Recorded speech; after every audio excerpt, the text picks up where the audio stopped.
Hello everyone. तो आज हम एक बहुत ही इम्पोर्टेंट टॉपिक पे बात करने वाले हैं। बहुत ही धैर्य से ये वीडियो आपको देखना है। एक दो बार आप ये वीडियो देखेंगे, बहुत आसानी से आप सीख जाएंगे बिहार की नदियों के बारे में, जिसमें हर साल बीपीएससी में 1 से 2 क्वेश्चन आपके पूछे ही जाते हैं। तो आइए स्टार्ट करते हैं। सबसे पहले हम ये समझेंगे कि बिहार का जब आप मैप देखते हैं यहाँ पे सामने, तो आपको बीचों बीच ये लाइन दिख रही है। अब आपको ये समझना है कि ये लाइन क्या है। तो ये लाइन जो है ये गंगा नदी है। तो आप ये समझें कि बिहार जो है वो एक तरह से कटोरी के शेप का है, यानी कि इसका नॉर्थ बिहार और साउथ बिहार दोनों दोनों ही का ढलान जो है वो बीचों बीच है, यानी कि बीच का एरिया थोड़ा गड्ढा जैसा है जिसमें गंगा नदी बहती है। यही कारण है कि बिहार में हर छोटी मोटी नदी आकर गंगा नदी में ही मिल जाती है।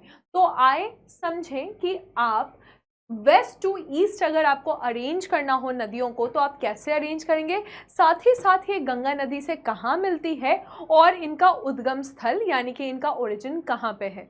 तो सबसे पहले हम देखेंगे कि ये तो हो गई आपकी मेजर गंगा नदी। उसके बाद यहाँ पर आके मिलती है गंगा नदी से घाघरा नदी, जिसको आप सरयू नदी भी कहते हैं। फिर आकर मिलती है गंगा नदी से गंडक नदी। गंडक नदी के बाद आपकी बागमती और कोसी नदी मिलती है। बागमती, कमला और कोसी की कहानी हम समझेंगे। उसके बाद आप देखेंगे जो लास्ट सबसे पूर्वी नदी, जो सबसे ईस्टर्न नदी है, वो है महानंदा नदी। महानंदा नदी। साउथ में अगर आप देखेंगे तो यह है कर्मनासा नदी, जिसमें नहाने से कहते हैं कि कर्म का नाश हो जाता है। उसके बाद आप देखेंगे सोन नदी। सोन के बगल में आप देखेंगे पुनपुन नदी, जिससे सवाल आपसे पूछा जा चुका है बीपीएससी में कि पुनपुन नदी कहाँ पर आके गंगा से मिलती है। पुनपुन पुनपुन के बाद है फाल्गु नदी, जो कि काफ़ी फेमस है। इसका पुराना नाम निरंजना नदी था और गौतम बुद्ध को ज्ञान की प्राप्ति फाल्गु नदी के किनारे ही हुई थी। गौतम बुद्ध को ज्ञान की प्राप्ति फाल्गु नदी के किनारे हुई थी। फिर हम देखेंगे बाकी छोटी मोटी नदियों के बारे में। तो आइए सीखते हैं कि घाघरा से गंडक, गंडक से बागमती, बागमती से कोसी, कोसी से महानंदा, ये हो गई आपकी उत्तर की नदी। और कर्मनासा, सोन, पुनपुन, पुनपुन और सकड़ी नदी। तो आप एक चीज समझें, जैसे कि इंडिया में क्या होता है कि इंदस, गंगा और ब्रह्मपुत्रा के जो ट्रिब्यूटरीज होते हैं, जो बेसिन्स होते हैं, उनको हम हिमालयन रिवर्स कहते हैं।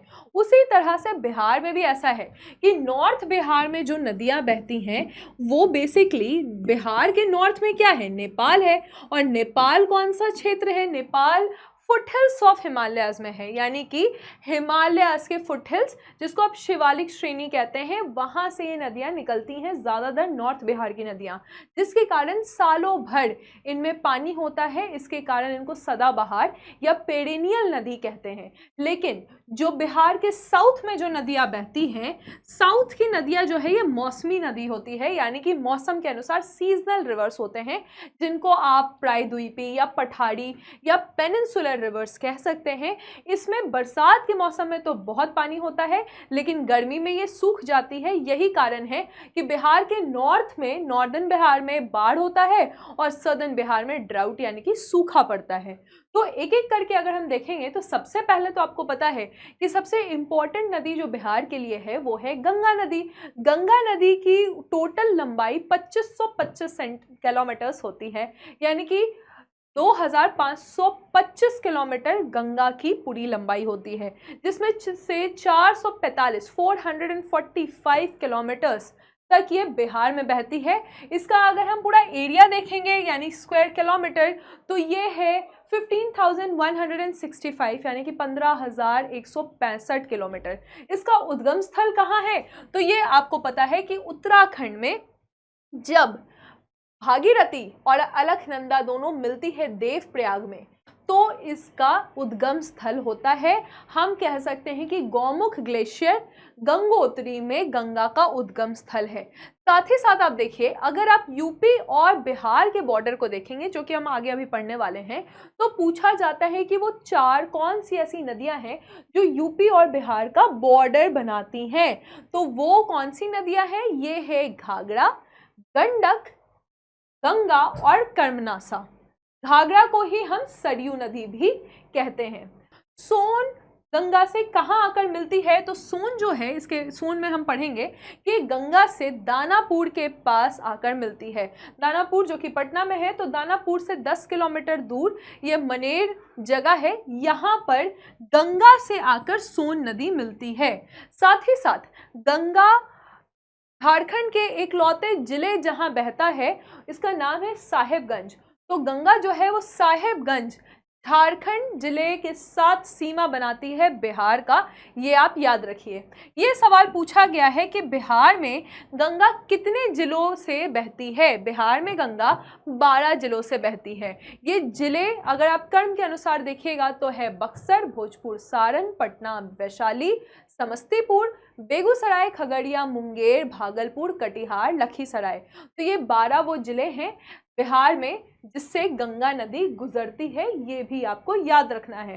तो गंगा के इंपॉर्टेंट प्रश्न जो आपसे पूछे जा सकते हैं, ये कहाँ से निकलती है, आप जानते हैं कि ये गंगोत्री गौमुख से निकलती है। साथ ही साथ सबसे लंबी सहायक नदी इसकी सोन हो गई बिहार में। उसके बाद आप देख सकते हैं कि सोन और गंगा कहाँ मिलती है, तो सोन से जाकर गंगा से जाकर सोन जो है वो दानापुर में मिलती है, और दानापुर से 10 किलोमीटर मनेर पटना में ही है, तो यहाँ पे मिलती है। झारखंड का वो कौन सा जिला है जिसके बीच, बिहार और इस जिले के बीच गंगा नदी बॉर्डर बनाती है, तो झारखंड का वो जिला है साहेबगंज। और 12 ऐसे डिस्ट्रिक्ट्स हैं बिहार में जहाँ से गंगा नदी क्रॉस करती है। बिहार में गंगा नदी 445 किलोमीटर तक बहती है। तो यहाँ पे आपने समझ लिया, अगर आप मैप देखेंगे तो ये है हमारी गंगा नदी, और यहाँ पे ये गंगा नदी प्रवाहित हो रही है। नेक्स्ट जो नदी है हमारी वो है घाघरा नदी। तो घाघरा को हम सरयू नदी भी कहते हैं। जैसा आप जानते हैं कि घाघरा, गंडक, कर्मनासा और गंगा, ये 4 ऐसी नदियां हैं जो कि यूपी और बिहार के बीच में बॉर्डर बनाती है। घाघरा नदी कहाँ से निकलती है, ये नेपाल से निकलती है। नाम्या नाम का एक जगह है जहाँ से ये निकलती है, और ये फिर आ जाती है हमारे बिहार में, और बिहार में ये नदी सारण जिले में छपरा के समीप, ठीक है, ये आपको याद रखना है कि सारण जिले में छपरा के समीप गंगा से मिलती है। तो इसको लास्ट में हम एक लिस्ट भी देख लेंगे कि कौन कौन सी नदी कहाँ से निकल रही है और गंगा में कहाँ पे मिल रही है। तो हम देखें यहाँ पे कि ये छपरा के पास ये मिल जाती है गंगा से, इसको आप याद रखिएगा। फिर आप देखेंगे इसके ऊपरी भाग में लखनदई और कर्नाली नाम से भी जाना जाता है। तो जो नॉर्दर्न पार्ट है यहाँ पे इसको कर्नाली के नाम से, बहुत फेमस नाम है इसका कर्नाली, इसके नाम से जाना जाता है। बिहार में ये सिर्फ 83 किलोमीटर तक की इसकी लंबाई है, ठीक है, इसकी लंबाई बिहार में 83 किलोमीटर तक है, ये आपको याद रखना है। नेक्स्ट हम देखेंगे गंडक नदी। गंडक नदी काफ़ी इंपॉर्टेंट है, इससे काफ़ी सारे क्वेश्चंस आते हैं। तो गंडक नदी के बारे में आप देखेंगे कि 7 धाराओं से मिलकर बहती है। 7 धाराएं आपको याद रखना ज़रूरी नहीं है। इसको शालीग्रामी एक्चुअली वो नदी है जहाँ से शालीग्राम के पत्थर मिलते हैं, इसलिए इसको शालीग्रामी भी कहा जाता है। यहाँ पे आप देखिएगा कि इसकी उत्पत्ति कहाँ से होती है, तो नेपाल में जो अन्नपूर्णा श्रेणी है यहाँ से ही इसकी उत्पत्ति होती है, यहाँ से ही ओरिजिन इसका होता है, जो कि नेपाल तिब्बत के आसपास के मध्यम में बॉर्डर में यहाँ पे होता है। बिहार में ये 630 किलोमीटर तक बहती है, 630 किलोमीटर इसकी लंबाई है। गंडक नेपाल के अन्नपूर्णा श्रेणी से निकलती है, ये तो आप समझ ही चुके हैं। और आप समझेंगे कि ये बिहार में कहाँ पे आती है, तो भैसन लोटा एक बहुत इंपॉर्टेंट जगह है, यहीं पे इसकी परियोजना भी है। परियोजनाओं के बारे में और नहरों के बारे में भी हम पढ़ेंगे।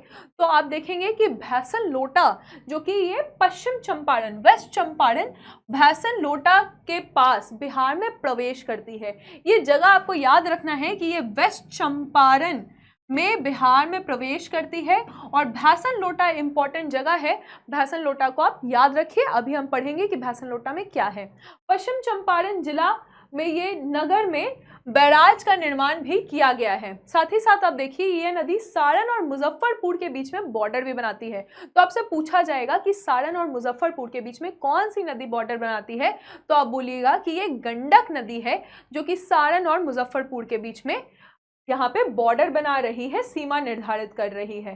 फिर आप देखिए कि पटना में ये आकर गंगा नदी से मिल जाती है। ठीक है, तो पूछा जाता है कि कौन सा वो घाट है जहाँ पे ये पटना में आकर मिलती है, तो उसके बारे में भी हम पढ़ने वाले हैं। तब तक आप कमेंट सेक्शन में बता सकते हैं कि ये पटना में किस घाट के पास आकर मिलती है, गंगा नदी में। फिर आप देखेंगे कि सोनपुर और हाजीपुर के मध्यम से ये गुजरती है, जिसके कारण बहुत ही इंपॉर्टेंट जो हरिहर मेला है, हरिहर क्षेत्र मेला, सोनपुर का पशु मेला जो बहुत प्रसिद्ध है बिहार में, ये भी कहाँ पे है, इसी संगम पर विश्व प्रसिद्ध मेला मनाया जाता है।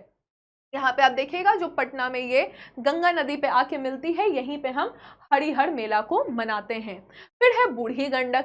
तो बूढ़ी गंडक उत्तरी बिहार की, अगर हम सिर्फ नॉर्दर्न बिहार की बात करेंगे तो उसकी सबसे लंबी नदी है बूढ़ी गंडक। बूढ़ी गंडक के बारे में आप देखिएगा कि बिहार में ही जो सोमेश्वर की पहाड़ियां हैं, इससे बूढ़ी गंडक निकलती है। इसके अलावा और कुछ ज़्यादा इसमें इंपॉर्टेंट नहीं है। मुजफ्फरपुर, समस्तीपुर और खगड़िया आदि जैसे जो शहर हैं वो बूढ़ी गंडक के बेसिन पे हैं, इसको आप याद रख सकते हैं। फिर हम देखेंगे कि अगर आप कोसी नदी को देखेंगे तो कोसी नदी से कमला नदी मिल जाती है और बागमती नदी भी कोसी नदी पे आके मिल जाती है। तो ये सवाल भी पूछा जा सकता है, ये बागमती हो गई, कमला हो गई, कोसी हो गई, इसको आप वेस्ट टू ईस्ट इस तरह से याद रखेंगे। सबसे ईस्ट वाली कौन सी नदी है, तो वो महानंदा है, वो भी आप याद रखिएगा। तो बागमती नदी के बारे में ज़्यादा कुछ तो इंपॉर्टेंट नहीं है, ये प्रमुख सहायक नदी है किसकी, तो आप देखिएगा बूढ़ी गंडक की प्रमुख सहायक नदी है और ये सोन पे आके मिल जाती है, ये कोसी पे आके मिल जाती है, सॉरी, तो कोसी पे मिल जाती है। दरभंगा, मुजफ्फरपुर और मधुबनी जिले से भी ये प्रभावित होती है, यहाँ पे आप याद रख सकते हैं। तो अगर हम नॉर्दर्न बिहार की नदियां देखेंगे तो यहाँ पे आप देख सकते हैं कि सबसे वेस्ट में हो गई आपकी सरयू यानी कि घाघरा नदी, उसके बाद है आपकी गंडक नदी, तो गंडक जो है वो है, उसके बाद है आपकी बूढ़ी गंडक, इसको आप याद रख सकते हैं। फिर आप देखिएगा बागमती, फिर कमला और कोसी बहती है और फिर यहाँ पे आपकी महानंदा नदी है। ठीक है, तो इसको आप इस तरह से कर्म की तरह याद रखिएगा, घाघरा, गंडक, बूढ़ी गंडक, बागमती, कमला, कोसी और महानदी, महानंदा। ठीक है, महानंदा, महानदी नहीं, वो तो आपकी उड़ीसा में है, महानंदा। इसको एक बार आप मैप में बना लीजिएगा तो काफ़ी आसान हो जाएगा। अगर हम पटना की बात करेंगे तो पटना जो है वो यहाँ पे है, गंडक है, सोन है, फिर पुनपुन भी अभी आप पढ़िएगा कि पुनपुन भी जो है वो आकर मिल जाती है, ये क्वेश्चन पूछा भी हुआ था। तो यहाँ पे ही और बीच में आपकी गंगा तो बहती ही है, तो ये आपका पटना शहर हो जाएगा जो कि बिहार का कैपिटल है।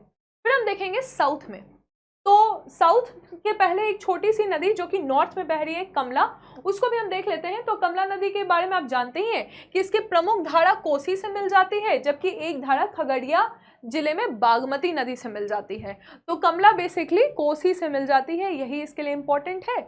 और फिर आप देखेंगे कि ये तराई क्षेत्र से प्रभावित होते हुए बिहार के जयनगर, मधुबनी जिले में मिल जाती है। कहाँ से निकलती है, तो ये नेपाल में महाभारत श्रेणी से निकलती है। महाभारत श्रेणी से जो जो नदियाँ निकलती हैं उस सब के बारे में हम पढ़ लेंगे। कोसी, जिसको बिहार का शोक भी कहा जाता है और बहुत ही प्रमुख नदी है नॉर्दर्न बिहार की। बिहार में कहते हैं कि 200 सालों का अगर हम इसमें इतिहास देखेंगे तो करीबन ये 150 किलोमीटर्स वेस्ट की तरफ आ चुकी है। यानी पहले ये ईस्ट पूर्वी तरफ बहती थी और ये सड़कते सड़कते वेस्ट की तरफ आ गई है। यानी कि ये अपना जो इसका चैनल है उसको चेंज करने के लिए मानी जाती है। पहले ये ऐसे बहती थी, अभी इधर आ गई है, अपना चैनल चेंज करने के लिए मानी जाती है, जिसके कारण बिहार में बहुत ज़्यादा बाढ़ आ जाता है और इसको अभिशाप भी कहा जाता है, सौड़ो कहा जाता है बिहार का। तो आप देखेंगे कि ये गोसाई स्थान है जहाँ पे सप्तकोशी, ये जब निकलती है तो कोसी नेपाल के गोसाई स्थान सप्तकोशी से निकलती है। तो इसको कोसी का जो मतलब जो ओरिजिनल नाम है, इसका नाम है कौशिकी। तो कौशिकी नाम से भी इसको जाना जाता है। अभी हम नहरों के बारे में पढ़ेंगे कि इसमें कौन कौन सी नहरें हैं। तो आप देखिएगा त्रिवेणी के पास सभी धाराएं मिलकर फिर कोसी कहलाती है। ठीक है, तो इनकी जितनी भी धाराएं हैं सब मिल जाती हैं त्रिवेणी के पास और फिर यहाँ पर कोसी कहलाती है, ये आप याद रख सकते हैं। फिर आप देखेंगे महानंदा, जो कि बिहार और बंगाल का बॉर्डर बनाती है। अगर आपसे पूछा जाएगा वेस्ट बंगाल और बिहार के बीच में कौन सी नदी बॉर्डर बनाती है तो वो है महानंदा। इसके बारे में आप यही याद कर सकते हैं कि ये जो सबसे ईस्टर्न साइड है, ये सबसे आपकी ईस्ट में महानंदा है। तो आपको ये तो याद हो ही गया होगा, वेस्ट टू ईस्ट, जहाँ पे आपकी घाघरा है, गंडक है, बूढ़ी गंडक है, बागमती है, कमला है, कोसी है और महानंदा है।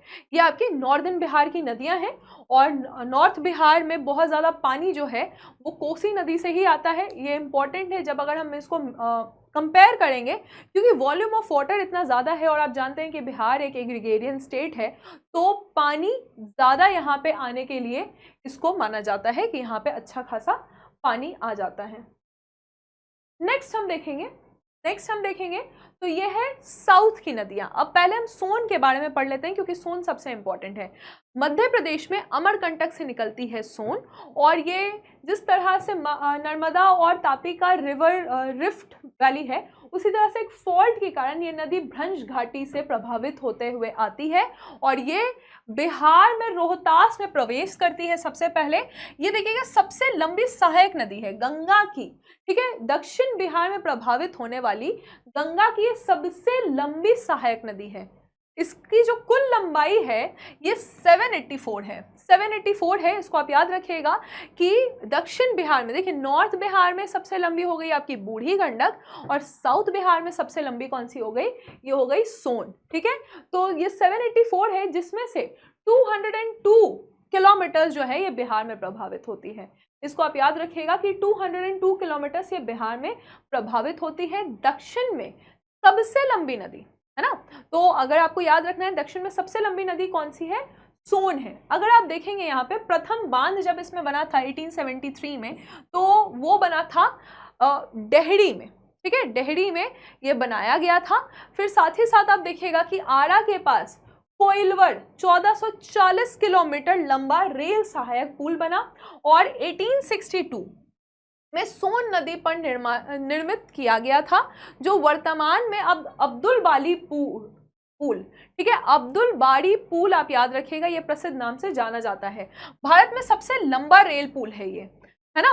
19वीं ईस्वी में इस नदी में डेहरी के पास नेहरू रेल पुल को भी बनाया गया था। तो आपको याद रखना है कि 1873 में ये डेहरी में बनाया गया था। उसके बाद ये नदी इंदिरापुरी बैराज का निर्माण किया गया। फिर आप देखिए कोइलवर जो कि 1440 मीटर है ये लंबा रेल सहायक पुल 1862 में 1862 में इसको निर्मित किया गया। अब वर्तमान में इसको अब्दुल बारी पुल के नाम से जाना जाता है और बिहार में ये सबसे लंबा रेल पुल है, ठीक है। इतनी चीज़ें आप थोड़ी सी ध्यान रखिएगा। नेक्स्ट हम देखेंगे फाल्गु नदी। फाल्गु नदी का मुख्य पुराना नाम जो है निरंजना है। गौतम बुद्ध को ज्ञान की प्राप्ति यहीं पे हुई थी। गया में लोग पिंड दान करने जाते हैं तो वो फाल्गु नदी के पास ही जाते हैं, ये भी आप जानते हैं। फिर हम देखेंगे पुनपुन। देखिए फतुआ जो कि पटना में ही है, पटना में फतुआ के पास आकर पुनपुन मिल जाती है गंगा नदी से। ये सवाल आपका पूछा गया था, ये आपको याद रखना है। नेक्स्ट हम देखेंगे अजय। अजय एक छोटी सी नदी है, तो अजय जो अजयवती या अजमती के नाम से भी जानी जाती है। अजय जो है ये जमुई जिले में दक्षिण में 5 किलोमीटर दूर बटवाड़ से निकलती है। ये नदी बिहार और बिहार से झारखंड में देवघर जिले में प्रवेश करती है, ठीक है। तो ये झारखंड में जो देवघर जिला है काफ़ी फेमस है, यहाँ प्रवेश करती है। नेक्स्ट हम देखेंगे सकड़ी। ये छोटी सी नदी है, इसको भी आप देख लीजिए। तो ये इस नदी को सुमागधी नदी के नाम से भी जाना जाता है। बाकी इसमें कुछ इंपॉर्टेंट नहीं है। इसका उद्गम स्थल छोटा नागपुर प्लेटियो है जो कि हजारीबाग में है। फिर हम कर्मनासा, जिसके बारे में हम जानते हैं कि यहाँ पे कर्मों का नाश हो जाता है। बक्सर में चौसा के पास ये गंगा से मिल जाती है। चानन नदी, ये जो धाराएं हैं इसमें बस इतना याद रखिएगा कि राजगीर से पूछा जा सकता है। तो ये सारी जितनी भी इसकी धाराएं हैं वो राजगीर के पहाड़ी में अवरोध के कारण नालंदा जिले में गिरियक के पास होकर आगे प्रभावित हो जाती है। क्यूल नदी हजारीबाग के पठार से होते हुए बिहार में प्रवेश करती है और ये बिहार में जमुई जिले में सत पहाड़ी के पास प्रवेश करती है, ठीक है। तो अब हमने मोटा मोटी जो समझा वो ये समझा कि बिहार में गंगा नदी बहती है। गंगा नदी कहाँ से बहती है, तो गंगोत्री से बहती है। अपना जो ये पूरा इसका वाटर है ये बे ऑफ बंगाल में देती है। 445 किलोमीटर की लंबाई है इसकी बिहार में। फिर हम देखेंगे गंडक। गंडक कहाँ से निकलती है? नेपाल से निकलती है। बिहार में ये वेस्टर्न चंपारण में यानी पश्चिम चंपारण में प्रवेश करती है और पटना के पास पलहेजा घाट में ये आकर गंगा में मिल जाती है। इसकी जो परियोजना है वो भैसन लोटा वेस्टर्न चंपारण, वेस्ट चंपारण में इसकी परियोजना है। साथ ही साथ आप देखिएगा कि शालिग्राम स्टोन जो मैंने आपको पहले बताया, इसके पत्थर जो हैं यहाँ से मिलते हैं। इसमें जो नहर है, नहर परियोजना, वो त्रिवेणी, तिरहुत, तिरहुत बहुत फेमस है, पूछा हुआ है, सारण और तेउड़, ये 4 इंपॉर्टेंट नहर हैं जो गंडक के लिए आपको याद रखना है। फिर हम देखेंगे घाघरा। घाघरा सरयू भी कहलाता है, ये नेपाल से निकलती है और छपरा में आकर गंगा से मिल जाती है। बूढ़ी गंडक सोमेश्वर की पहाड़ियों से निकलती है, गंगा से मिलती है मुंगेर जिला में। फिर आप देखेंगे कोसी। कोसी जिसको बिहार का शोक कहते हैं, सप्तकोशी से निकलकर पूर्णिया गंगा में ये मिलती है और राजपुर नहर परियोजना इस पे बना हुआ है। और सबसे जो हमारे ईस्ट में है वो है महानंदा। महानंदा महाभारत की श्रेणियों से निकलती है जो कि नेपाल में है। कमला और बागमती भी महाभारत की श्रेणियों से निकलती है, कटिहार में आकर ये गंगा से मिल जाती है। सोन के बारे में अगर हम देखेंगे तो सोन जो है ये अमरकंटक मध्य प्रदेश से निकलती है। दानापुर गंगा में आकर दानापुर जो कि गंगा में आकर ये मिलती है, पटना के पास है ये दानापुर, यहाँ पे आके ये मिलती है। सबसे जो पुराने प्रोजेक्ट्स हैं, जैसे हमने बात की अब्दुलबाड़ी प्रोजेक्ट, तो ये सबसे ओल्डेस्ट प्रोजेक्ट्स जो हैं ये सोन पर बने हुए हैं। कर्मनासा ये विंध्याचल से निकलकर चौसा, बक्सर, चौसा की लड़ाई हुई थी तो बक्सर का युद्ध भी आपने पढ़ा होगा, ये गंगा से आकर मिल जाती है। इसको हम अपवित्र नदी, इम्प्योर नदी मानते हैं। फिर है पुनपुन जो कि फतुआ में आकर गंगा से मिलती है। ये क्वेश्चन पूछा गया था बीपीएससी में, ये भी आपकी एमपी से निकलती है। फाल्गु नदी छोटा नागपुर प्लेट्यू से निकलती है, निरंजना इसका पुराना नाम है। गया में सबसे ज़्यादा प्रसिद्ध है, कहते हैं इसमें पानी नहीं होता है, इसमें से खोद के निकालने पे पानी मिलता है। तो यहाँ पे आप समझ चुके हैं, सोन के बारे में आपने पढ़ा, पुनपुन पढ़ा, फल्गु पढ़ा। उसके बाद आप देखिएगा कि जो छोटी छोटी नदियाँ हैं उसको भी आपने यहाँ पर रिवाइज किया। होपफुली आपके कंसेप्ट्स क्लियर हो गए हैं। आप मुझे कमेंट सेक्शन में बताइए कि बिहार में गंगा की, नॉर्थ बिहार में सबसे लंबी सहायक नदी कौन सी है और साउथ बिहार में सबसे लंबी सहायक नदी कौन सी है। होपफुली आपको ये सेशन समझ में आया होगा। एक और बार आप रिवाइज कर लीजिएगा तो आप इजीली इसको पकड़ लेंगे। Thank you for the session.